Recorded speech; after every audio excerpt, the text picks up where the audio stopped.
para ito sa babae. Girls, huwag kayong magmadali na mag-asawa, girls. Kasi ang hirap na mag-asawa. Kung nandyan na kayo sa kung may asawa na kayo, tapos magkaanak kayo, magproblema kayo ng gatas. Number 1, gatas ng anak.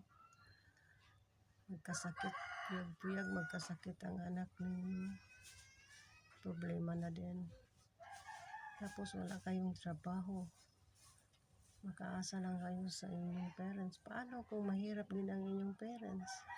Ano nang mangyari sa mga anak ninyo? Yan ang pag-isipan ninyo ng mabuti. Yung mga babae dyan, mag-isip na mag-asawa na. Huwag muna kayong mag-asawa. Mag-aral muna kayo. Kasi ang hirap nga mag-asawa. Madali lang yung sabihin mag-asawa. Pero ang hirap yan. Sa'yo na lahat ang problema. Yung bigas, lahat-lahat na. Ulam, bigas, bahay, tubig, at saka ilaw. Yan ang obligasyon mo. Kaya mo na ba yan? Diba?